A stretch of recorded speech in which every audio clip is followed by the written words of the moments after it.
लागे अवतरी ऋषीचा आनंद माये अंबरी सकळाशी मन उठा धडकरी जाऊ राघवा सामोरे. बघा म्हणले ऋषीवर्याने सांगितलं, महाराज ब्राह्मणाने सांगितले अगस्त्य ऋषींना, अरे म्हणलं ब्रह्मांडाचा मालक आपल्या आश्रमाच्या ठिकाणी आलेले आहेत.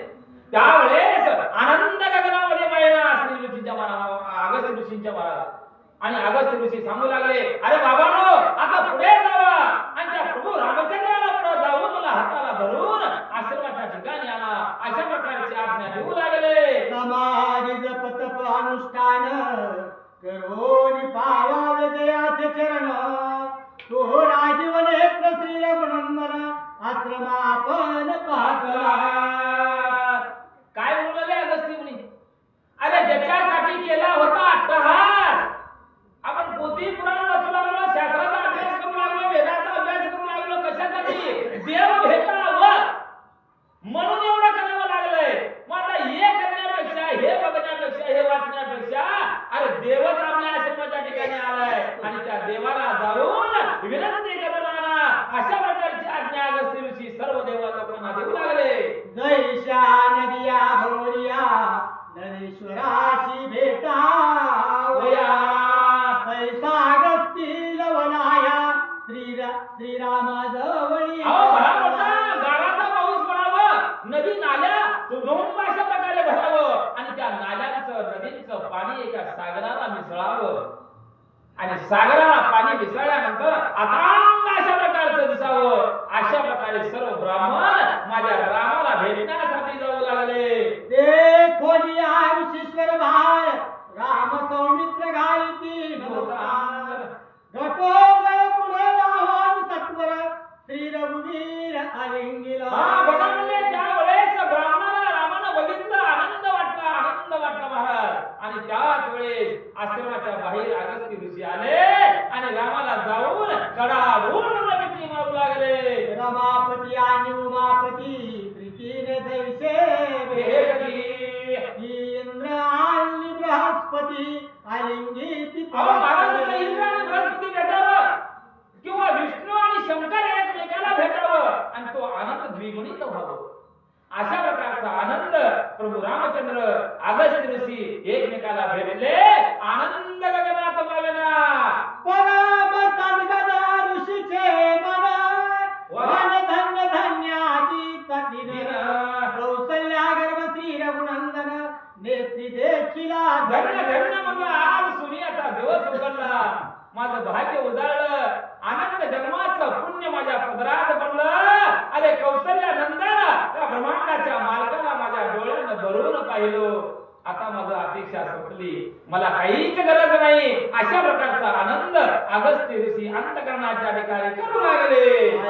असो इतरही मुनीश्वरा भेटला श्री अनादी सोयरा ब्राह्मणी वैष्णव जनक नावरा रामाजीचा कावेष्टरी आमच्या रामानं 8 दिवस वाचल्यानंतर दिलीप मामाने लगेच चालू झाले रामाचा. नाही नंबर 1 चालेल का, आता सुरुवातीला थोडीफार वाटलं पण त्या चालत घेतले. अशा प्रकारे सर्व ब्राह्मण त्या अगस्त्य ऋषीला सांगू लागले. अगस्त्य ऋषी प्रभू रामचंद्राजवळ गेले, मिठी मारले, सर्वांना आनंद वाटला. आनंद झाल्यानंतर अगस्त्य ऋषी प्रभू रामचंद्राला धरून आपल्या आश्रमाच्या ठिकाणी आणू लागले.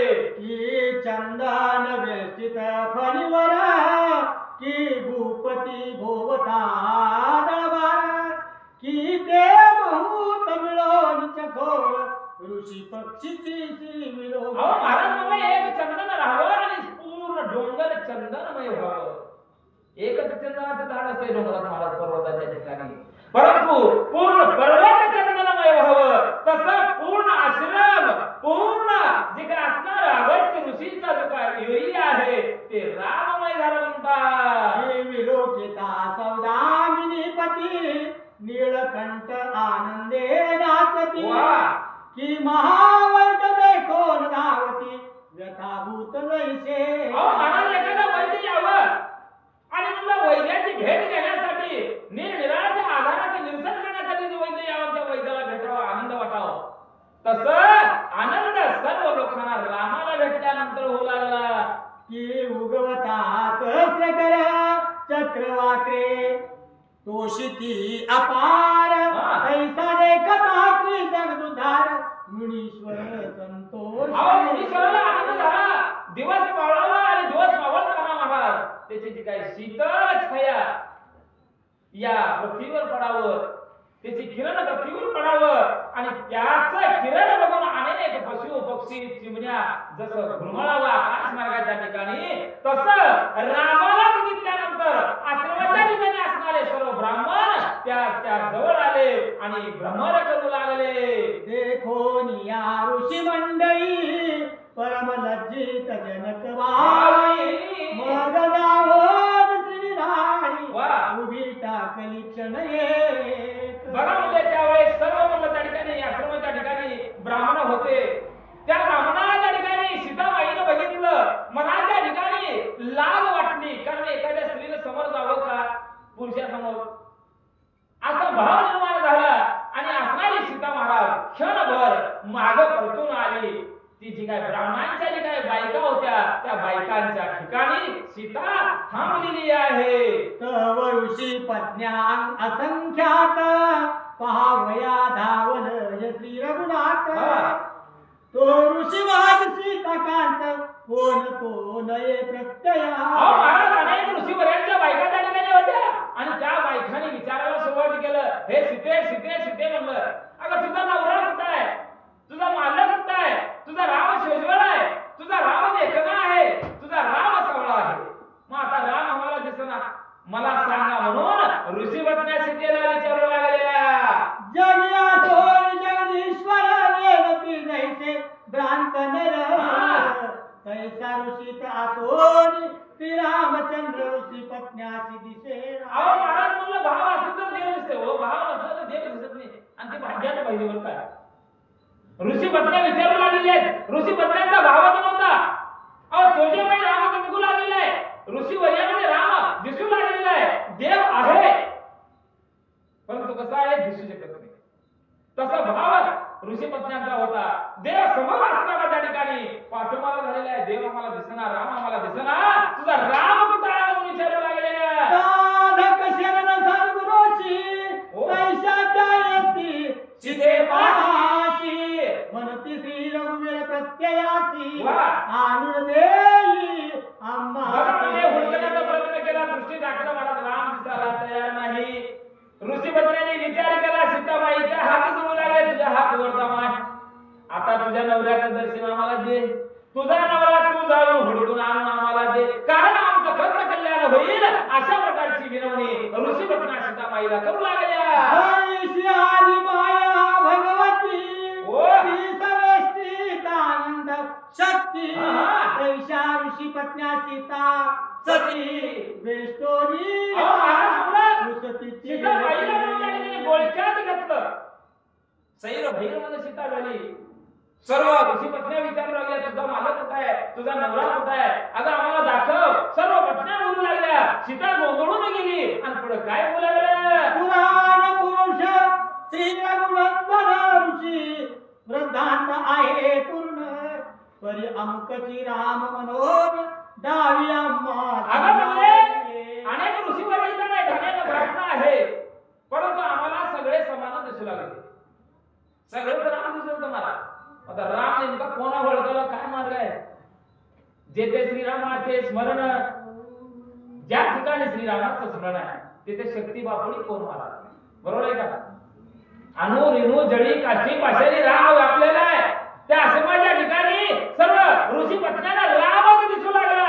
आता राम कुणाला म्हणावं हे कळना आम्हाला. तुझा आणि हाताला धरून तुझ्या पतीला आमच्या समोर आण, तेव्हा आम्हाला राम कळेल. अवघे जटायुग तापसी हो, हो. एकावनी एक तेजरा. शाबास, तेजोरा. तरी तव नेत्र चकोर शशी दावी आम्हासी माऊली. बघ हे माऊली आमच्यावर उपकार करले.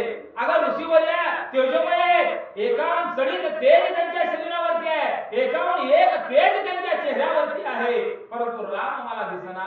राम कुठं आहे आणि कृपा आमच्यावरती कर, रामाला आमच्या समोर आण. जवळ या सोन ती राघवेंद्र नवे आम्हासी का गोचर. वा. परिमंगळ भविनी तुझावर मंगळकारक दावी बघ म्हणजे राम इथं आहे हे ऐकून आहोत. राम इथं आलेला आहे या ठिकाणी आहे, परंतु आमच्या भाग्यात रामच दिसना. काय करावं? हे मंगळ चरणी हे मंगळ झाली म्हणलं आता तुझ्या नवऱ्याला आमच्या समोर आण आणि आम्ही त्यांचं दर्शन घेऊ. 84 लक्ष गर्भवास हिंडता शिनलो बहुवस परी तो मुख पाळक सर्वेश आदि पुरुषी दावी काय. बरं म्हणजे 84 लक्ष येऊन म्हणलं जन्म आम्ही या ठिकाणी घेतलो, पण राम कधी घेतलेला नाही म्हणलं. आज आमचं भाग्य उजाळलेलं आहे, सोन्याचा दिवस निघालेला आहे. कुणाच्या पद्धतीने मला एवढा राम इथं आलेला आहे, परंतु तोही राम मला दिसना. आता तू काय कर, तुझ्या हातापाया पडतो, परंतु राम दाखी म्हणू लागलेला. मृगराजा सोनिद्रनगदा परितोलेनची मती मंद ही जवळी रत्न आसोनी गर्भांध नेने दैसा अभाग्य. अहो महाराज एखाद्या अभाग्याचं रत्न राहावं मणी राहावं, परंतु त्याची पारख त्याला माहित नाही. बरोबर आहे का? पारख जर नसेल तर काय उपयोग आहे? देव जवळ आहे पण देवाची पारख तुम्हाला कळणार. काय करावं? जो वेदवल्लीचे दिव्य फळदान जो सरशी झोपवाचे अनादिगण जो नारायणांचे मूल्य पूर्ण देह ज्ञान विषकंठे. अहो महाराज बोला, जे देव आहेत दानव आहेत नारद सर्व 33 कोटी देव ज्या रामाला वंदन करतात तो राम इथं आश्रमाच्या ठिकाणी आहे.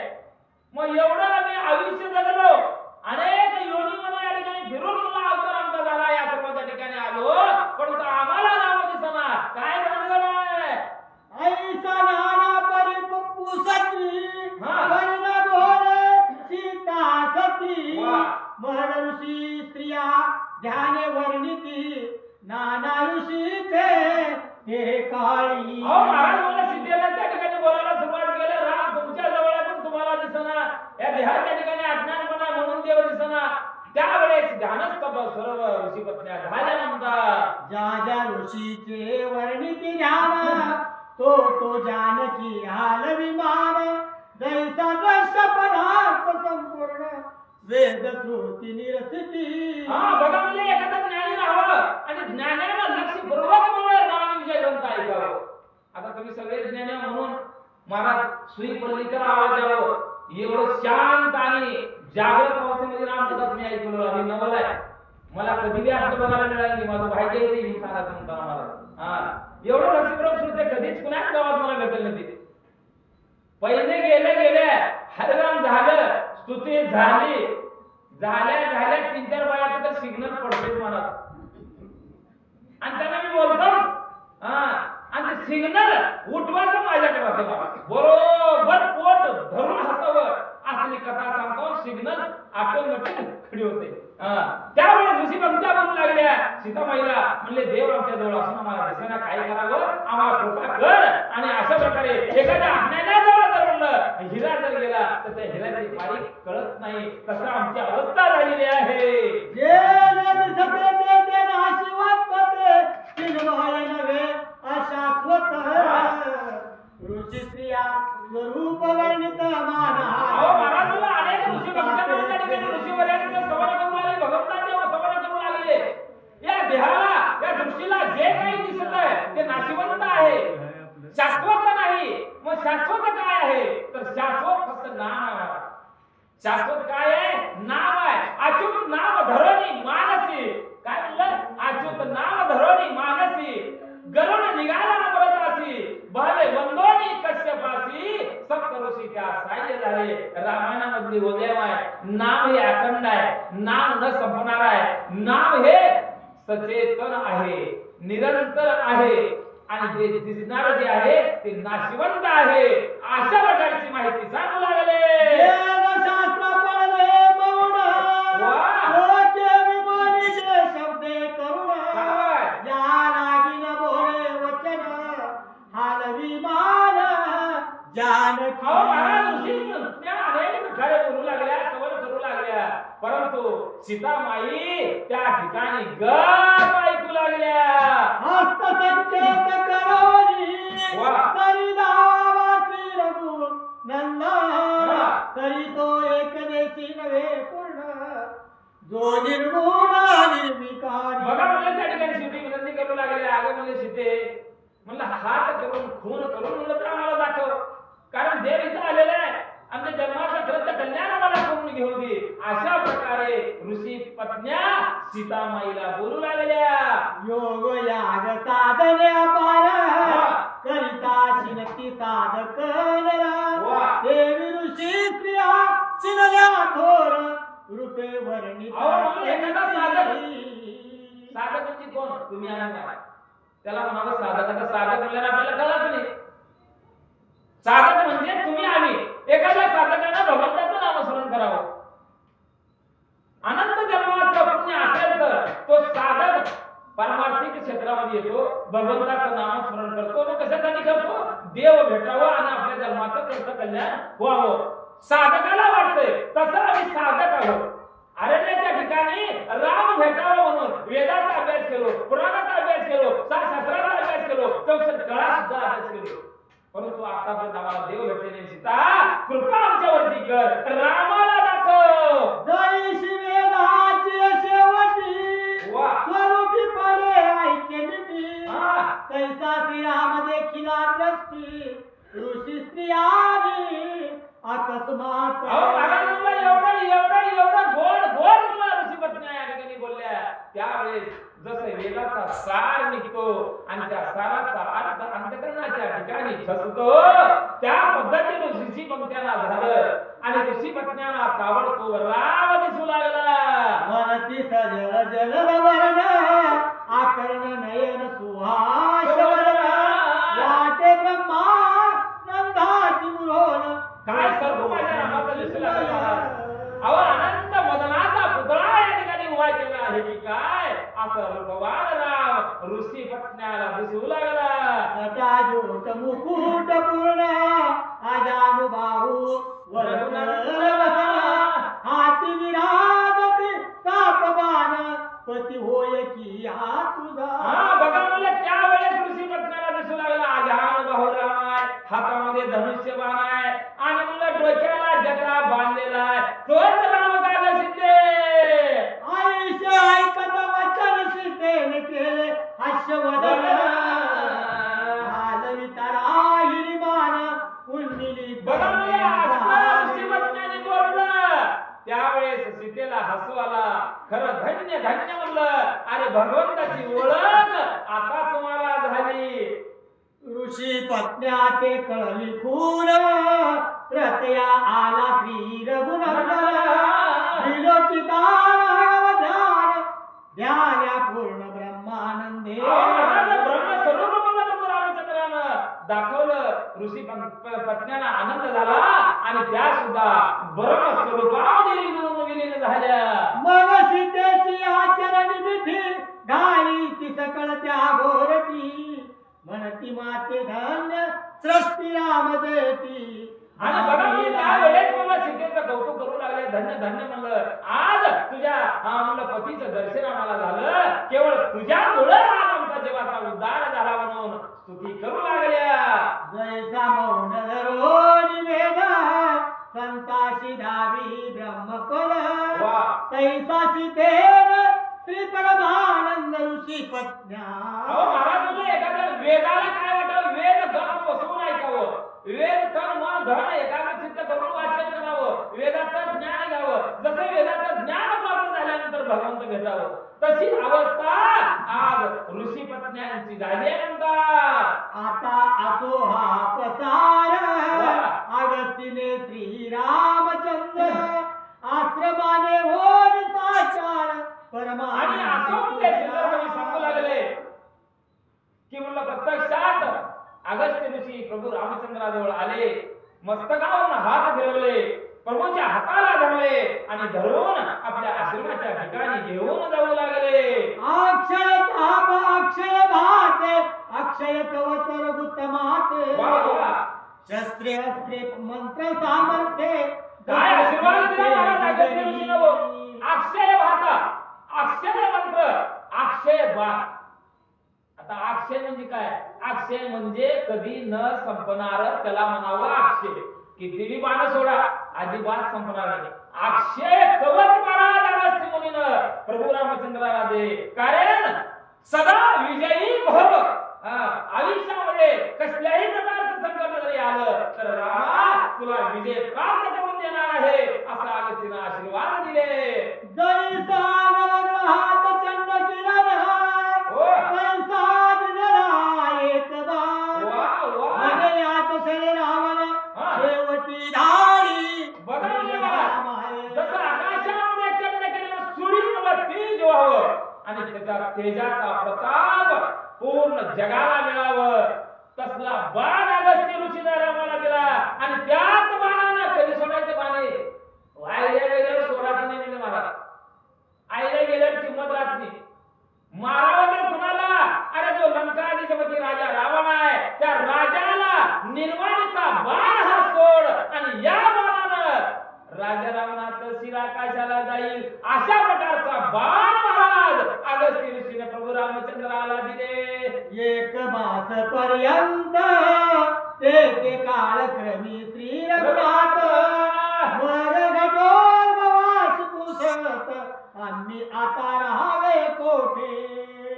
बघा म्हणले, प्रेम जिथं आहे, जिथं माया आहे महाराज, तिथं राहायला काय हरकत नाही महाराज. बरोबर आहे का? प्रेम उत्पन्न झालं. अगस्त्य ऋषीनं अनेक मंत्राचं सामर्थ्य दिलं, आशीर्वाद दिला. असं करत करत एक महिना या ठिकाणी दिवस अगस्त्य मुनीच्या आश्रमात प्रभू राहिले. एक महिना झाल्यानंतर अगस्तीला बोलू लागले, हे ऋषीवर्य, आता आम्हाला इथून पुढे जायचं आहे, कुठं राहावं, कुठं राहिलेले दिवस काढावं हा विचार प्रभू रामचंद्र विचारू लागले. अगस्ती बने गोदातटी 32 स्थान पंचवटी. वा. तेथे दूर आहे श्री जगदेटी. वा. सीता गोरटी. अगस्त्य ऋषीने सांगितलं, रामा आता इथून थोड्याच मैलावरती, थोड्याच अंतरावरती पंचवटी आहे. आणि तेही पंचवटी कुठं आहे? गोदा काठीवर आहे. आणि त्या ठिकाणी तुम्ही वस्ती करा आणि आनंदाने राहिलेले दिवस वनवासाचे घालवा असं अगस्त्य ऋषी प्रभू रामचंद्राला सल्ला देऊ लागले. आज्ञा घेऊन ते वेळा पंचवटी श्रीराम चालिला. वा. वाटेशी जटायू देखिला श्री राघवेंद्रे अकस्मात. आणि अशा प्रकारे अगस्तीचा आशीर्वाद घेतला, आज्ञा महाराज शिरसावंत मानली आणि पंचवटीच्या दिशेने प्रभू निघाले. वाटत जटायू भेटला.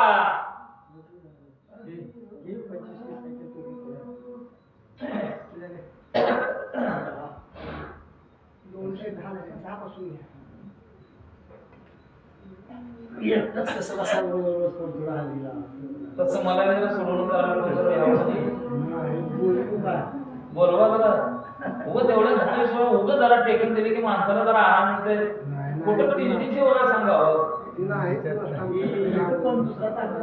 हो कसं काय केलं तुमच्या गावात शिकवा दुसरी गेली कोण काय मी गोष्ट पुढं सांगतो की शिकाय आता इथं आपल्या गावात नाही तर काय करायचं? नवीन तयार होत नवीन तयार होऊन नवीन तयार मी बोलत मी एका मंदिरावर त्याच्या सुस्कर चला जास्त बोलण्यात काही नाही. श्री ज्ञानदेव तुकाराम राजा रामचंद्र महाराज की जय. पती वैसला पर्वत श्रीराम सौमित्राशी पुसत वा. हा राक्षस होय येतात आणि त्वरित बघा म्हणले प्रभू रामचंद्र लक्ष्मण पायी चालू लागलेले आहेत पंचवटीच्या दिशेनं. जटायू नावाचा पक्षी महाराज त्या ठिकाणी आगरभंग पर्वताचा तो दिसू लागला. त्यावेळेस लक्ष्मण विचारू लागले, रामा दादा दादा, अरे दादा मला हा भयानक राक्षस आपल्या वाटावर बसलेला आहे, काय कारण आहे? त्याला विचारावं, त्याला काहीतरी घुसावं अशा प्रकारचा विचार दोघं भाऊ करू लागले. दोन्ही तुनीर गणनिळे पाठीशी दोहीकडे आकर्षिले तव तो जटायू केले काय बोले दुरोनी. बघा मला त्या ठिकाणी लक्ष्मण विचारू लागलेले आहेत. रामाला बोलू लागत असताना ते शब्द जटायूच्या कानावर पडले आणि जटायू त्या राम लक्ष्मणाला काय बोलू लागले? मग म्हणे तू यवनांतरी कोणे मधुबनी टाकशी बाणे सांग तुझे नामाविधान मग रघुन बघा म्हणजे अशा प्रकारे प्रभू रामचंद्र आणि लक्ष्मण हातामध्ये बाण घेतलेले आहेत. जटायूच्या दिशेने बाण मारण्यासाठी सज्ज झाले. त्यावेळेस जटायू सावध झाला. जटायू म्हणू लागला, अरे बाबा बाबा, अरे मी म्हणलं या ठिकाणी माझ्या गरीबावरती बाण लागण्याचं काय कारण? तुम्ही कुठले? तुमचं नाव काय? तुमचं गाव काय? तुमचा देश कोणता? मला माहिती सांगा. म्हणून जटायू विनंतीपूर्वक बोलू लागले. रवी कुळ म्हणणार दशरथ आहे त्याचा पुत्र मी रघुनाथ आयशा ऐकताची माता जटायू जवळी पाटला. बघा म्हणजे त्यावेळेस प्रभू रामचंद्र बोलू लागले, बाबा अरे जो महान पुण्य पवित्र असा असणारा अयोध्यापती राजा दशरथ आणि त्या दशरथाचा मुलगा मी राम आहे एवढं नाव कानावर पडलं महाराज. जटायूला आनंद झाला आणि महाराज उठत उठत प्रभूकडे येऊ लागले. म्हणे कश्यप सुदारुण तो माझा जनिता पूर्ण वा. पित्रवे माझा सुपर्ण जटायू झाले नाम. हा बघा म्हणजे कश्यप नावाचा मनोजोग असणारा ऋषीवरी आहे तो माझा पिता आहे. आणि म्हणलं हा प्रत्यक्षात म्हणलं मी त्याचा मी मुलगा आहे आणि मी इथं येऊन म्हणलं थांबलेला आहे अशा प्रकारची माहिती जटायू बोलू लागला. माझा ज्येष्ठ बंधू संपाती ते दक्षिण सागरी करी वस्ती तुझा पिता दशरथ नरपती आणि माझा असणारा भाऊ म्हणले संपाती नावाचा आहे आणि तो दक्षिण दिशेला म्हणले वस्ती करून त्या ठिकाणी राहिलेला आहे. अशा प्रकारची माहिती जटायू प्रभू रामचंद्राला सांगू लागले. शुक्राशी युद्ध करीता मी साय झालो दशरथ मग बंधू तुला मानित अरे रामा रामा रामा म्हणले काय सांगा मला शुक्रा दैत्याचं युद्ध करत असताना म्हणले माझा बाप मला त्या ठिकाणी सहाय्य झाला. म्हणजे ज्या ठिकाणी मी सहाय्य झालो त्या ठिकाणी मला बंधू व्हावं अशा प्रकारची ओळख जटायू प्रभू रामचंद्राला सांगू लागले.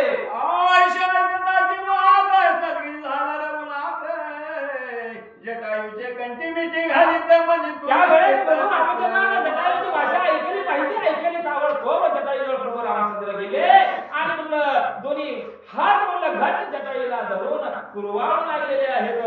मग जटायू ते अनुमते श्रीराम राहे पंचवटी दे पर्णशाळा सुमित्रा सुते विशाल. आणि अशा प्रकारे जटायूजवळ जाऊन जटायूच्या माहिती घेऊन जटायूने सांगितलं पंचवटीच्या ठिकाणी राहा आणि मी इथं राहतो कारण तुम्ही कुठं बाहेर जर गेलो तर संरक्षण तुमचा आशीर्वाद मी करतो अशा प्रकारे जटायू बोलला आणि पुढे जटायूला आशीर्वाद देऊन राम लक्ष्मण आणि सीता पंचवटीच्या ठिकाणी आले. मुळे आणून नित्य नेत सुमित्रानंदन आपण निर्हार निर्वाण चतुर्दश आणि त्या पंचवटीच्या ठिकाणी सुंदर अशा प्रकारचा आश्रम लक्ष्मणानं बांधलं. रामाची सेवा करू लागला. फळ मूळ आणून कंद त्या ठिकाणी रामाला देऊ लागला. जानकी भावे आयशे म्हणी लक्ष्मण फळे बक्षितो म्हणी मग म्हणी तो लावणी फळे घ्या म्हणून म्हणतसे. बघा म्हणजे सीता रामाला म्हणू लागली हे पती तेव्हा म्हणले लक्ष्मण आकांना मला फळ आणू लागलेलं आहे आणि फळ मला खाऊन मला उरलेले फळ मला आपल्याला आणून देऊ लागलेले आहे की काय एकदा तरी म्हणून त्या लक्ष्मणाला विचारावं अशा प्रकारे सीता प्रभू रामचंद्राला बोलू लागली. ते जे आज्ञाविना सौमित्र न करी फळे भक्षण नित्य उपवासी निर्वाण तो लक्ष्मण महाराज.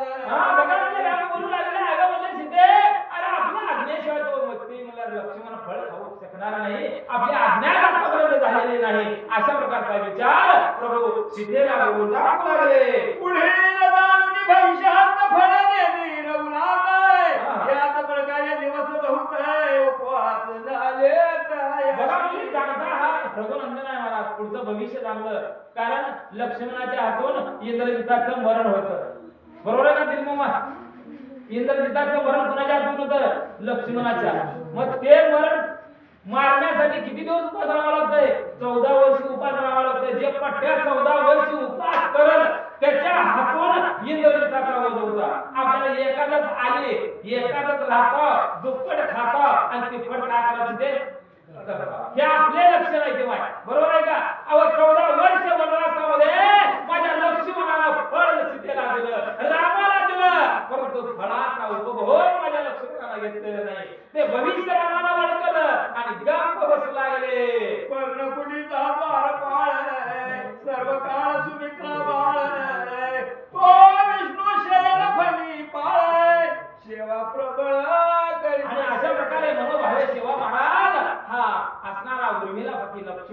सौमित्रीचा मुलगा लक्ष्मण, शेषाचा अवतार असणारा लक्ष्मण सीतामाईची सेवा करू लागला.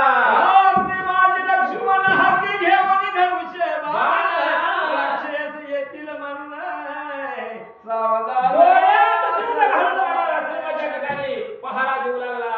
हातामध्ये धनुष्य बाण धरून रात्र दिवस सीतेचं संरक्षण उर्मिलामध्ये लक्ष्मण करू लागले. ग्राणी आहार करी न स्पर्श सौमित्र, वा. भक्त राज परम पवित्र. डोळ्याला झोळ नाही, पोटाला अन्न नाही महाराज, पोटाला पाणी नाही, अखंड धनुष्यबाण हातात धरलं आणि आपल्या सीतेमाईचं रक्षण करू लागलं. पंचवटी राहिला रघुनाथ, चौकडे प्रकटली मात. तो मन भिल्लाच्या स्त्रिया आणि अशा प्रकारे पंचवटीच्या ठिकाणी रामाला तिथे लोकांना कळालं, भिल्ल गोळा झाले. रघुपती भक्त ऐकून त्याची कीर्ती, एक वचन एक पत्नी व्रती, जरा निश्चिती पाहू. आणि भगवान सर्व भिल्ल विचार करू लागले. रामाला रामाचं नाव ऐकून होतं, परंतु प्रत्यक्षात राम इथं आलेला आहे, त्याला पाहावं, त्याचं दर्शन घ्यावं, अशा प्रकारचे भिल्लाला वाटू लागलं आणि सर्व भिल्ल प्रभू रामचंद्राच्या दर्शनाला येऊ लागले. निरंजनी राहिला रघुनाथ, वा, वा. वेळभरी पाहू येतात. काय? आणि दपहार सीता कांत पाहू चला.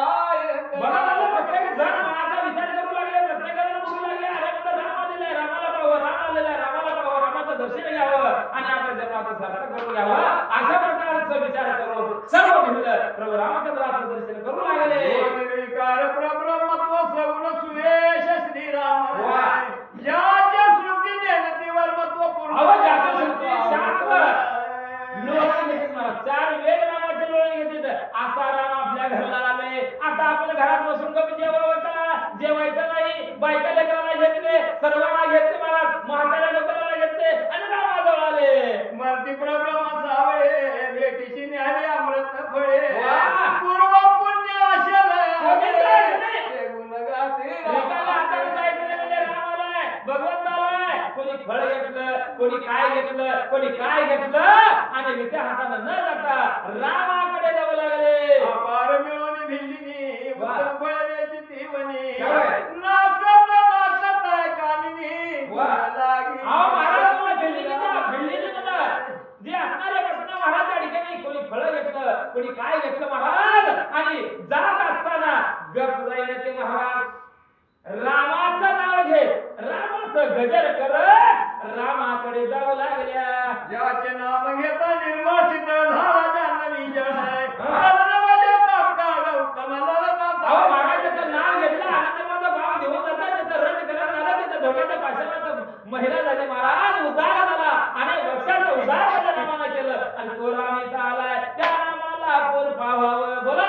एक जानकी वेगळी करून सकळ स्त्रिया कौशल्य समान. वा. दोनच कंटवर महारण. अहो जीवनामध्ये जगात असताना परत स्त्री नरका समान, परधन नरका समान मानावं. माझा राम कसा होता, एकच काजळ सोडली, बाकीच्या बाया कौशल्य आहेत, सर्वांना माता मानणारे राम आहे आणि अशा रामाचा दर्शन घेऊ. चला. अहो पूर्व कर्म निर्मळ पाहया परब्रह्म उता वेळ. वा. हेच उत्तम साध्य फळ आता जीवनात उत्तम पंचवटी. साच कुठं आहे? हितच आहे. आता हित गेल्यानंतर आपल्या जन्माचं सार्थक होणार आहे. जर सार्थक झालं, पुन्हा जन्म नाही, मरण नाही महाराज आणि आपण डायरेक्ट मोक्षाला जाता, हा विचार करून सर्व पत्न्या प्रभू रामचंद्राकडे येऊ लागल्या. पंचभूतात्मक पंचवटी नरविहास आल्या दोरती. वा. श्रीराम देखता दृष्टी घाली. अवताराची जीव प्रतिनिसारखा पंचमहाभूतापासून बनला आणि त्या पंचमहाभूताचा जीव उद्धार व्हावं, त्याचं सार्थक व्हावं म्हणून भिल्लिनी जवळ आल्या, रामाला फळफळावर देऊ लागल्या, आनंद व्यक्त करू लागल्या. वाचा. पूर्व फळे आलेली होती समजार केली रघुपती प्रती. वा. देखोनी दयाची भक्ती फळे बक्षित सीता. अहो महाराज मला अशा प्रकारे आमचं पुण्य पर्व आलं, आज राम भेटला आणि अशा प्रकारे अनेक फळ महाराज सीतामाईजवळ ठेवल्या आणि सीतामाईच्या फळाचं भक्षण करू लागल्या. नित्यकाळ भिली रामा फळे त्यावनी येते किती किती जणी विपरीत वाणी बोली. अहो महाराजांना अनेक मुलं भिल्लीने प्रत्येक दिवशी म्हणलं उठलं का सुटलं महाराज फळ घ्यायच्या रामाला आणून द्यायच्या, अशा नित्य प्रेम त्या ठिकाणी चालू झाला. माझी उचित फळ बक्षिली सर्वता सत्य बोली ते उत्तम फळ पाहुणी रक्षिली श्रीराम भेट कारण. अहो महाराज म्हणला बिल्लीने आणत असताना म्हणलं त्या ठिकाणी उष्ट म्हणून त्या ठिकाणी देऊ लागले. तरी सुद्धा ते राम खाऊ लागले. महाराज भाग्य हो आपलं उष्ट देव खाऊ लागले. अहो बिल्लीने बायकांचा विनंतीचा उद्धार झाला. अरे ते देव येऊन मला फळ खाऊ लागले म्हणजे त्यांचा उद्धार अर्थ झाला. मूळ राहत बनते करी जो स्थापित त्याची बघणाऱ्या धारणा चंद्रा. अहो जरा निस्सिम भावानं देवाचं नाव घेतोय त्याला जीवनामध्ये कशाचं बंधन राहत नाही. बोला असो श्रीराम विजय ग्रंथ हाती अमृत पक्षे धारणे फळे रघुनाथ भक्त सदा भक्ती. आणि असं म्हणलं राम विजय ग्रंथ कसा आहे महाराज मोठं वृक्ष आहे आणि ते वृक्ष बिगर फळाचं नाही. त्या वृक्षाला अनेक फळ आहेत आणि त्या फळाचं रक्षण करणारे कोण तुम्ही आले आहात. हे फळ सुंदर आहे गोड आहे चवीला चांगलं आहे आणि हे फळ खाल्ल्यानंतर आपल्या जन्माचं सार्थक होणार आहे. म्हणून राम विजय ग्रंथ हे मोठं वृक्ष आहे आणि या वृक्षाला लागलेलं फळ तुम्ही आम्ही खायचं आहे. म्हणजे 27 दिवस तरुण धन एकाग्र चित्त करून राम विजय ऐकायचा आहे. वाचा महाराज. आनंदा जगदुद्वारा आहे पंचवटीची श्री लडवरा आहे वा. आदी पुरुष निर्विकारा जगाचा मालक आहे आणि जगाचा मालकाला वनवास आला. मग तुम्ही आम्ही तर काय घराचे पत्ते महाराज. राम असा वनवास भरून पंचवटीच्या ठिकाणी आला. सुंदर कथा अमृतापेक्षा गोळा नाही. उद्या सगळेजण कसं आला जरा मला जरा कमी वाटलं नाही लोकसंख्या.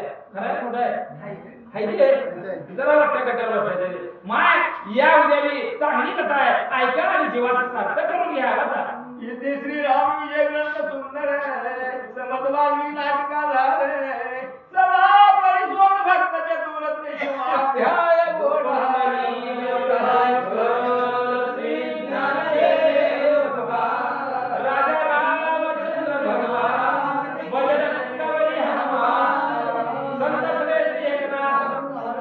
छत्रपती शिवाजी महाराज धर्मवीर शिवाजी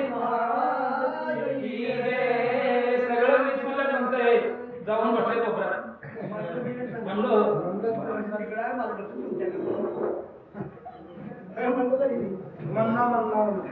आम्ही दोघं बसून म्हणणार बरं